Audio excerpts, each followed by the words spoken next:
ګرانو کتونکو، تاسو د تیلو دغه کارخانه ولیدله، ورسره په ژرنده کار هم روان دی او د دې یو چت لاندې د 400 غټې وریجې تاسو به اورئ، خورئ به، راځئ به. دلته داسې خلک دي چې د ورځې 15 او 30 دیګونه وباسي، دغه وریجې د دغه کارخانې نه ځي. دا ټول سیسټم د یو چت لاندې د دغه رور سره به خبرې اترې کوو. کلیم به اداره ته ووایي چې د دې تیلو د دغه ته هم څنګه خیال راغی او دا به دلته کې وچلېږي او که نه. بسم الله الرحمن الرحیم. انشاءالله دا به زمونږ د الله په حکم هر څه چلیږي، ځکه چې زمونږ معیار چې دی نو دا به زمونږ پہچاني. دویمه خبره دا ده چې زمونږ ریټ په ډیر زیات مناسب وي. د هغې نه درېیمه خبره دا ده او ضروري خبره دا ده چې هر سړی نن سبا فارغ نه دی، په منډه دی، په ترړه دی. زمونږ به یو ګروپ وي، یو نمبر به وي، تاسو په هغې موږ سره رابطه کوئ، په وټساپ ذریعه باندې موږ له خپل لوکیشن راکوئ. تاسو ته به زمونږ چې څونه پروډکټس دي یا به تاسو ته په ډور سټپ میلاویږي او ښه په معیاري ریټ په میلاویږي او ښه ټیک ټاک. نه څنګه په معیاري ریټ باندې، څنګه په کم ریټ باندې؟ اکثره دلته کې موږ سبزي منډۍ ته لاړ شو که نه، نو انتظامي والا ریټ یو ورکړي، هغې د هغې نه هم په کم خرڅوي. خو دلته کې خو بیا د انتظامي سره تړلی چې ته غواړي کم خرڅوي، نور خلک خو بیا بالکل. علم خان بھائی دا خبره تا ډېره ټیک ټاک په دې وکړه چې دا خبرې موږ ګورو او موږ یې وینو چې خلک وایي ریټ په زموږ کمی، سیل دی، آفر دی. خو چونکې الحمدلله په دې سات د الله پاک لاک لاک شکر دی چې ځای زما خپل دی، ټیک شو جي. زما په د کارخانې سره جوخ په جوخ خپل کور دی، نه زما د تګ راتګ خرچه شته، نه زما د ځای کرۍ شته. الحمدلله ما ورته 110 کیلو واټ سسټم خپل لګولی دی د دې مشیندرو دپاره، ځکه چې دا ډېرې غټې موټرې دي، 30 هارس پاور او 50 هارس پاور او 20 هارس پاور. نو دا په بجلی چې دی نو موږ ته چې کوم بینیفټ موږ ته د واردې د طرفه د سولر ترازی نو هغه هم زمونږ دپاره کافي دی. نو د دغې د وجې چې زمونږ خرچې په ډېر زیاتې کمې دي. بل الحمدلله ما سره خپلې مټې شته، زما رونه دي، هغه به پکې ما سره کار کوي، زما بچي دي، هغه به پکې ما سره کار کوي، ټیک شو. نو موږ به پکې الحمدلله د کور هم کار کوو، نو زمونږ خرچې به په ډېرې زیاتې کمې وي. نو د دې د وجې به موږ ښه معیار هم ورکولی شو او د دې د وجې به موږ ښه ریټ هم ورکولی. مشینونه خو ټول یو وي که نه، نو د دې تیل به ولې ښه وي؟ د دې تیل به په دې وجه ښي چې لکه دلته هر سړی چې دی نو د مزدورۍ کوشش کوي او د کسټمر د کوالټۍ خیال نه ساتي. نو ما د دې لپاره چې دی په ټول پاکستان کې چې د ټولو نه ښه مشین دی هغه ما جوړ کړ. ما په دې ریسرچ وکړ چې یار آیا ښه مشین څوک جوړوي، ما هغې باندې مشین جوړ کړ. بیا چونکې فلټر هغې نه شو جوړولی زما د معیار، نو د فلټر دپاره بیا ما بل ځای کې د هغې رجوع کړه، دا ما په ملتان کې بیا جوړ کړ. نو هغه فلټر چې دا کله په هغې تیار شي نو دا بالکل کرسټل شي، لکه داسې نور برانډ چې کوم دي هغه کرسټل دی کې نه، ځکه هغې کې مختلف کیمیکلز استعمالیږي. زمونږ دا به کیمیکل فری وي، اوریجنل سیز به چې څه د قدرت د طرفه کوم سیز د زمیندار د ځمکې نه راشي موږ به صرف صفائی کوو، باقي به هغه موږ په دې خپل مشین باندې تیارو، فلټر کوو به دې کې به هېڅ قسمه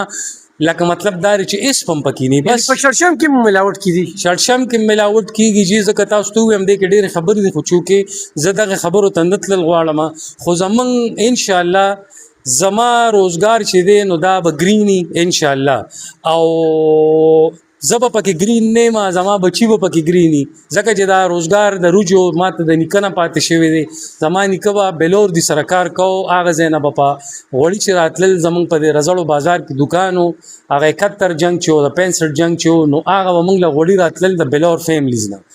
موږ به په ریړو کې راتلل، د شپې به ریړې را روانې شوې، سارې به راورسېدې. نو چونکې زه یو روزګاري فیملی سره تعلق ساتم او الحمدلله چې دی نو په دې خبرو اترو په معیار باندې پوهېږم او زه دا بار بار ویم چې زمونږ دا خوراک چې دی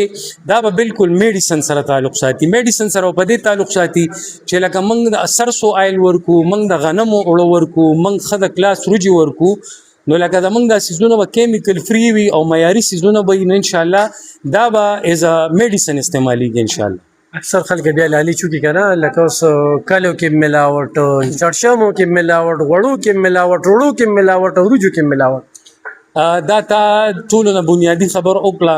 زه کلیم جان په 3مه پیړۍ کې د داجی فوډز ټیک شو، زما دا روزګار زه په خپل 13 کالو نه کوم او دا زما الله پاک سره یو وعده ده چې کله ما غلط کار وکړ یا الله دا زما دا روزګار ختم کړي. بیا زما چې دی نو دا بچي دا ولاړ د کیمرې نه په سایډ باندې دي، دا روزګار به بیا سار دوی کوي، زه به نه یم زبا مطلب زما نکلاړ زما پلار لاړ زما 46 ایج دی هارډلی شپېته کاله به مې عمر 15 به زه خپلو بچو له د حرامو کوشش نه کوم انشاءالله زما دا بچي به کوي دا زما دا روزګار به ګرین وي زما لوګو ګرین ده ټیک شو بیا به هم دوی حلال رزق خوړلي او تاسو د 400 د خلکو خصوصا د رزړو د خلکو به دا برانډ به رزړوال جوړوي انشاءالله زما د خپلو رزړوالو نه دا امید دی ځکه چې دلته ټول کاروباري خلک دي د کپړو په شکل کې د مټیانو په شکل کې د روجو په شکل کې ټول کاروباري خلک دي بلکې مطلب دا دی چې کاروبار نه هټ کیندي ټول درانه خواږه خلک دي او دار څه په غوړو کې پخېږي په تیلو کې پخېږي نو تیل خو دلته کې شړشم خو هغه شان نشته که نه نو له کوم ځای نه راوړی که نه شړشم چې دی نو شړشم زمونږ کوشش دا دی چې انشاءالله مونږ خپل زمیندار وروڼو له داسې تخمونه ورکو چې هغې ته هم فایده او موږ ته دلته د خپلې 400 ښه بهترین تیل د خپلو ځمکو زمونږ د زرخیزو ځمکو تیل دلته میلاوي خو هغې کې زه لږ یم ورکینګ کوم 70-80 جرب ځمکې باندې ما زمیندارو سره خبرې اترې کړي دي او آینده زما دا کوشش دی انشاءالله چې د دې ځای به خو چونکې دلته هغه فصل موجوده نشته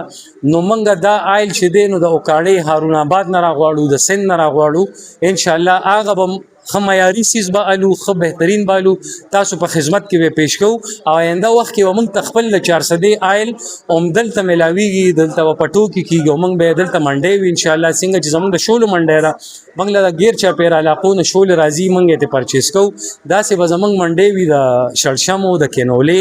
دا به دلته موږ له زمیندار راوړي او انشاءالله موږ به ورله نغدې پیسې ورکړو دا ورته ووایي چې د روجو د اجرنده روانه ده نو په دې راته اخري څه خبرې وکړه چې دې قام ته څه پیدا دی قام ته چې دی نو خصوصا زه به خپل رزړوال او د حشنغر خلک یاد کم تاسو ته به دا فایدې د دې نه چې یو خو به تاسو ته په ډور سټپسیز میلاویږي دویم به معیاري دریم چې دی نو دا به اوریجنل سیزي دا زما تاسو سره خاص کر رزړوال حشنغر خلکو سره دا زما کلکه واده ده دا زما حلفیه بیان دی چې زه به دا په خپل معیار وخت سره امپروف کوم او د دې د کمزورتیا کوشش به زه نه کوم انسان یم که چېرې ما نه دا کمزور شو نو زما د الله نه دا سوال دی چې یا الله زما دا روزګار بیا ختم کړي